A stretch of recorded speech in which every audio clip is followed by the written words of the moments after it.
I say, YouTube. That's early morning. Good morning, good morning. Well, it's a good morning. On the phone with my homeboy yesterday. And, boy, that boy said something that I was like, yeesh.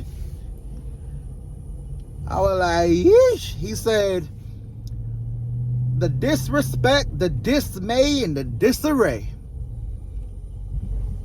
And I know somebody out there thinking, what that boy talking about, man? This man always over here talking about this bullshit. What he talk about now?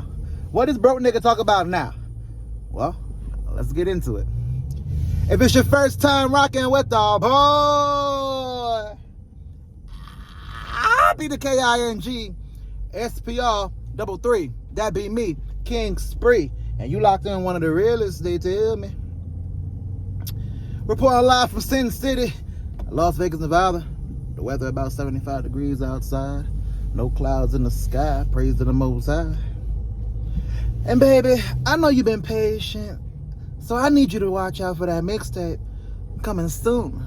Girl, I promise you gonna love it. My boy said the disrespect, the dismay, and the disarray. Now I looked the words up just to make sure, and they kind of paint the picture I want to talk about, so that's why I'm using it. Shout out to him. I won't say his name, but shout out to him for giving me the idea. So we were talking on the phone about somebody he knows that essentially put in a lot of work in their profession, a long time, and after like years, like almost 30 years. And when it was all said and done, that person wanted to essentially, reduce their workload. They're older. They're trying to retire, so to speak. And they don't want to stop working, but they want to reduce their workload. So they go to the company. Before I tell you about what happened at the company, I need y'all to go ahead and like the video for the boy, please. Please believe me. What Chris Rock said that one time. I need y'all to like the video for the boy. Like, join the kingship, subscribe to the channel. Each and every like, each and every comment lets YouTube know that I'm doing something right. So please like the video if you like the video, dislike the video if you dislike the video, and join the royal family. We're at 103, headed to 110, road to 1,000. Come rock with the boy.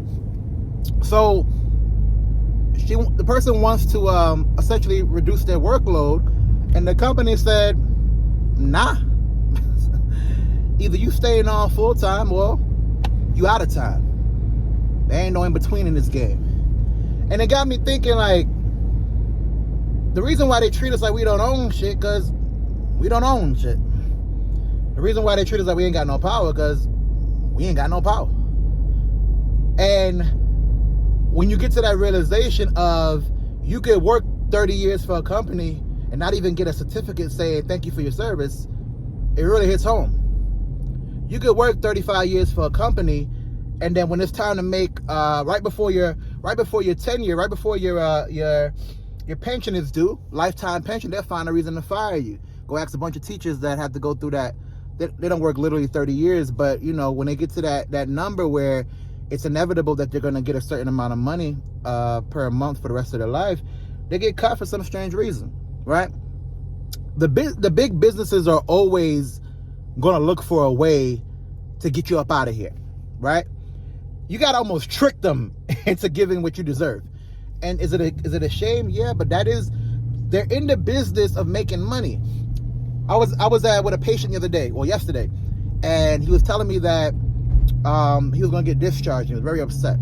And he was like, he told the case manager, I don't care what you're talking about, I'm staying here until I get well, or something like that. And the case manager explained to him how the insurance work and what's going to be the premium if he was to choose to stay. And he was like, I'm not gonna leave here because it makes it easier for the insurance, or something like that. So the case manager can appease the insurance. And I just nodded my head and said, yes, okay, because I'm not gonna disagree with him, because I don't know what he's talking about in regards to that. But the reality is, the insurance job is to find a way not to pay. That's their job. It has to be a freaking good reason why they're going to pay. That's the reason why when you are in the medical field, you have to have skilled documentation proving the services provided and why they're going to reimburse XYZ place for you being there. Otherwise, you just say patient was here for 10 days and they just rack up 10 days worth. No, you got to provide skill documentation to state why they're here. So my point is, we got to prove to said providers why I deserve whatever. Same thing at the job. You got to prove why you deserve X money. But even when you prove it, you still not guaranteed nothing. The reason why they treat you like you ain't got no power, because you ain't got no power. And I commend me, my homeboy that I was talking on the phone with yesterday, others that are doing, some other friends I have that are doing the same thing.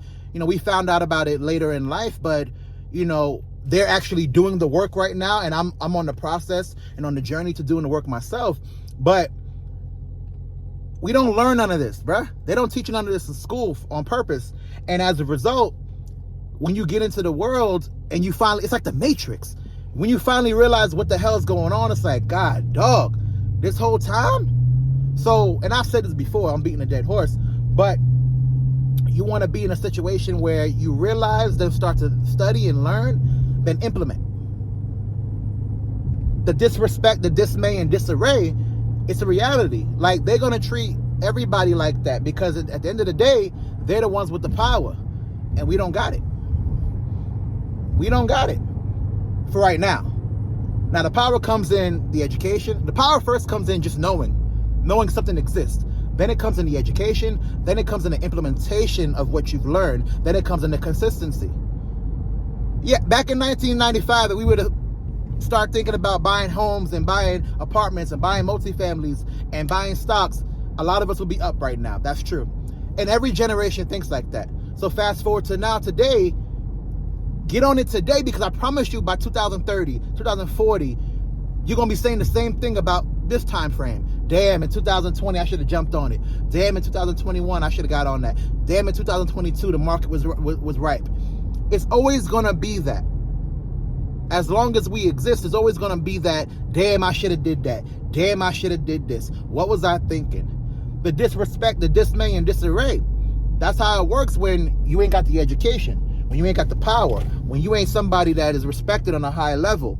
And the only way to get that way is to have ownership. Whether that means you own stocks, whether that means you own real estate, whether that means you own crypto, whether that means you own intellectual property, we gotta own things. And I know people speak that all the time. Joe Button, people that are way more respected and got way more money than me talk about that all the time. So I know y'all hear this all the time. But the reality is, you have to own shit. There ain't no way around it. You gotta own your name. You gotta own your intellectual property. You gotta own whatever you create. You gotta own whatever you start. You gotta own whatever it is that you do in order to make a dent in this game. Otherwise, you forever gonna be in a situation where you don't have the right to say a goddamn word when they speak. I got a meeting at work today that is a little impromptu in my opinion. And every time we have a meeting like this, I'm a little worried. And you never know what's going to be said. I had a dream that I was in this meeting and they told me, or told us flat out, hey, listen, the company's going to be cutting y'all salary or hourly wage by 20%. As a matter of fact, they've been doing it for the past, 6 months. You just didn't realize it because such and such, such and such. And what am I going to say? Am I going to be like, how dare you? Even if a company was to do something that's a suable offense, a lot of us, myself included, don't even know how to start the process to sue somebody. Nor do we have the resources to actually go at them day in and day out to get any real clarification or any real justice. We on the outside looking in most times. I got another homeboy. His company's going to go on strike, or his building's going to go on strike. He's in the medical field. And they're on strike because they're demanding certain things, and then the hospital doesn't want to provide certain things. So now, they're going to have a standoff. But during this standoff, the employees they're not going to work. You don't get paid while you're on strike. You now got to find other means to figure it out. He got a family. He got things he got to worry about. He can't just sit home and hope to God it works out. Because if he does, he's going to end up being in a situation that he doesn't want to be in financially. And so now he has to go out there and as a man does, hustling, or woman, hustle and bustle to make this thing happen. And he already made this thing happen, but he still got to do it again because life is forever changing. And at the end of the day, All they see is you as a number on a paper, a name on a paper, and you provide X amount of hours. They don't give a fuck about the in particulars. You worry about that. The disrespect, the dismay, and disarray. You got to worry about that. You got to hold that. You got to hold this bill until you can get to a position where you have ownership. Until you can get to a position where you are seen as the big boy in the room. A lot of us don't even know the room exists, let alone be the big boy in the room. You hear me? The disrespect, the dismay, and disarray.